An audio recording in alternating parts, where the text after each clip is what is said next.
What's up friends, and welcome back to yet another vSeeBox Android TV box review. In my last video you saw their V6 Plus model, and in today's review you have their second model for the holidays called the V6 Max.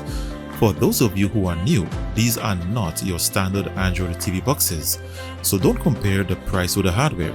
These are special category boxes, and for more information on what makes them so special, you would have to contact me via email at tvboxstop@gmail.com, and I'll be happy to show you.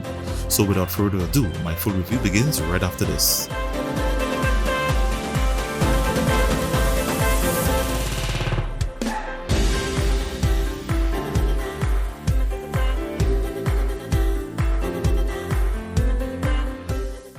So I'm back, and after the unboxing, in the box you get the new V6 Max model itself.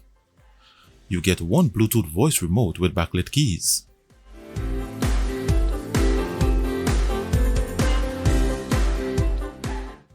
You get one HDMI cable, a 5V 2A DC power supply, and a user manual. Its design consists of a plastic outer shell with the vSeeBox branding at the top. For I/O, all the ports are at the back. It comes with one HDMI 2.1 port, one Ethernet LAN port, one USB 3.0, one USB 2.0, one AV port, one SD card reader, and its DC input socket. At the front you have an LED display and LED power light. And below the box has 4 rubber feet with no ventilation holes. So its first startup process is the same as the V6 model. It starts with the vSeeBox animation, followed by a first startup wizard by pairing off the Bluetooth remote. Then you're taken to the launcher. The launcher is vSeeBox's standard grape launcher, which consists of horizontal scrolling panels for all installed apps and recommended apps, and a system shortcuts bar at the bottom. This launcher runs on Android TV OS, so it does not feature a navigation bar or full status bar with system controls. Under Basic System Information, it shows that it's running on Android TV OS. Here is its current build information. However, you don't get access to developer options.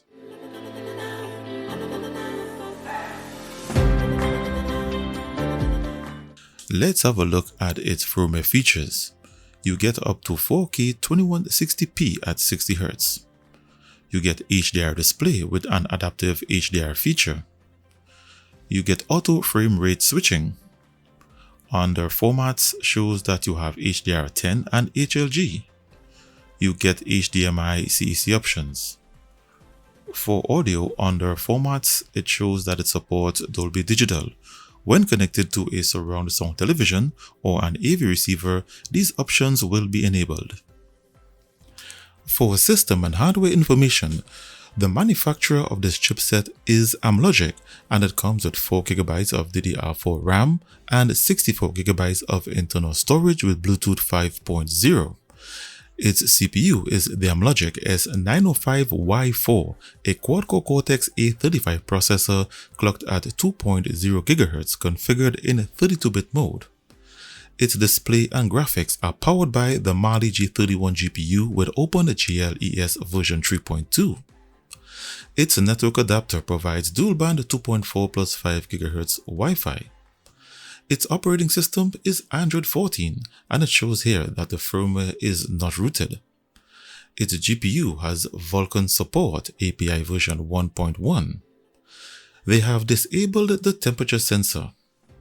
And for audio and video decoders, for video, you get HEVC, AV1 and VP9 decoding for the playback of 4K HDR videos. And for surround audio, you get Dolby Atmos EAC3 and DTS HD. And that's its system and hardware information. Moving on to digital rights management. Its DRM information shows that it has Google Widevine Level 1 with HDCP 2.3 protection. The Root Checker app also shows that the firmware is not rooted. With these two requirements, with your Netflix HD subscription, you can watch movies and TV series in HD 1080p quality. You don't get 4K. For watching YouTube videos, you can play up to 1440p resolution with HDR comfortably. However, when you switch to 4K 2160p, it tends to freeze.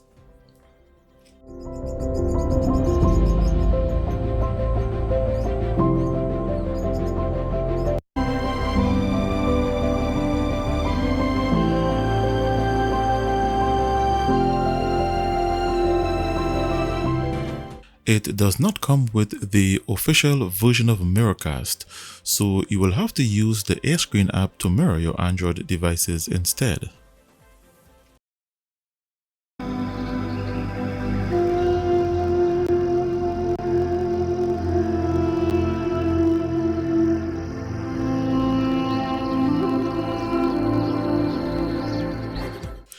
In testing its 4K HDR video playback with its built-in decoders, these are the formats. You get HDR10,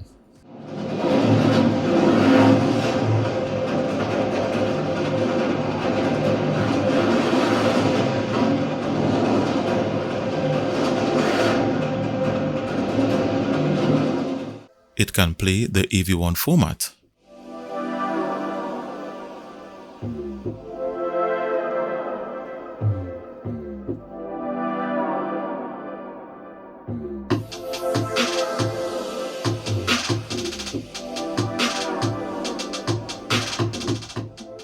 It does not come with Dolby Vision decoders, so Dolby Vision videos play as HLG.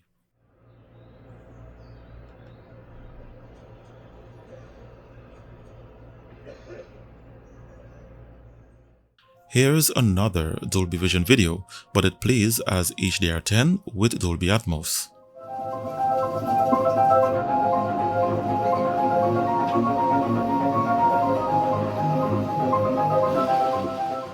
It does not come with the HDR10 Plus decoder, so it plays HDR10 Plus videos as HDR10 standard.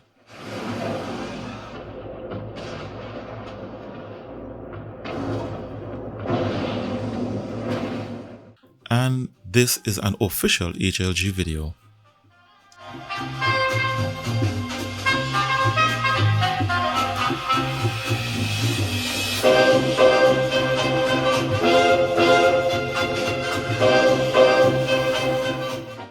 For surround sound audio, it comes with built-in Dolby and DTS decoders, and when connected to my 7.1 AV receiver, these are the formats.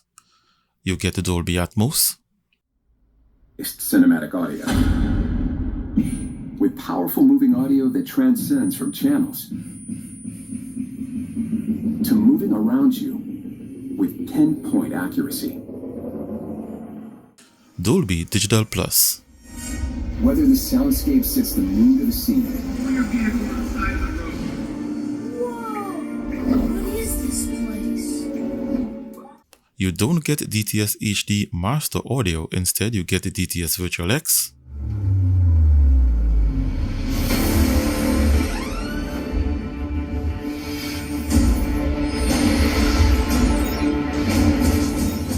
from Dolby Vision videos you get Dolby Surround,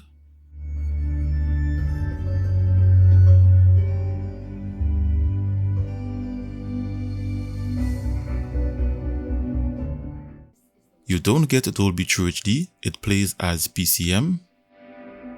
Next, we have the center channel. And it does not come with the DTS X decoder, so it plays as DTS Virtual X.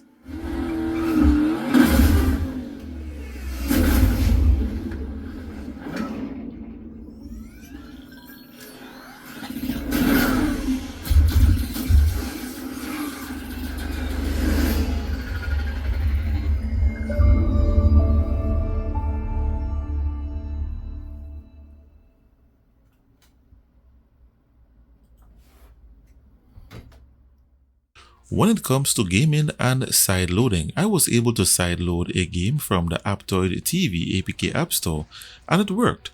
Not all of the games are available, but at least you can sideload some of them.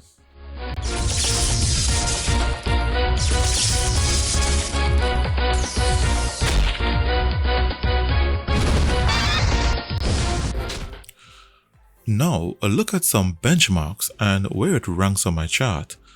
First, the results of its RAM and internal storage. It has a RAM transfer speed of 4021 megabytes per second. Its internal storage has a read speed of 122 megabytes per second and a write speed of 67 megabytes per second. In testing, its Wi-Fi bands and its Ethernet LAN port reveals that you have maximum speed on the 5 GHz band. The 2.4 GHz band averages around 84 megabits per second, and its LAN port is not a gigabit LAN port, averaging around 94 megabits per second. In benchmarking its Amlogic CPU, the Geekbench 5 CPU benchmark produced a score of 109 single-core and 371 multi-core. Its graphics benchmark resulted in a score of 198 with an average FPS of 1.2 in the 3D Mark Wild live tests. And in the Antutu benchmark, it received a score of 96,520 in the Antutu benchmark version 9.6.0. So those are the benchmarks. I will now update my chart and let's see where it ranks. So the scores are in, and the new vSeeBox V6 Max ranks at position 58 at the time of recording this video. I gave it a 3 out of 5 star rating, but that's only based on its hardware performance. These boxes are still rated as the best for live TV and video on demand with no buffering. So if you are interested, I placed a link for easy access as well as a $50 coupon for you to take advantage. So to view this chart to compare it to other boxes in this list, you can use the link I provided in the description below this video. In summary, I really like that vSeeBox stayed away from the cheap all-winner chipset and went with the Amlogic chipset. I like that you can watch your Netflix movies in HD quality, and it provides 4K HDR video playback and Dolby and DTS surround sound audio for self-hosted videos only.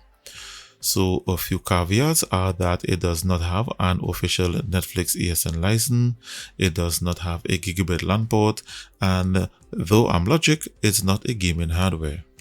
So viewers, there you have it, and that wraps up my review of this latest vSeeBox V6 Max. So it's just in time for the holidays, and if you would like to get your hands on one of these amazing models, you can do so using my link in the description below this video. Links in the description are affiliate links, which means if you do decide to purchase, I receive a very small commission which goes towards the upkeep of the channel. So thanks in advance for your support. If you would like to purchase the model featured in this video at a second-hand price, then send me an email at tvboxstop@gmail.com and I'll be happy to hook you up. So if you like the video, give it a thumbs up. If you would like to follow the channel, don't forget to click the subscribe button and ring the notifications bell. This way you can receive notifications whenever I release new videos, offer second-hand prices, or decide to do a giveaway. Thanks for watching, stay connected, and see you in the next one.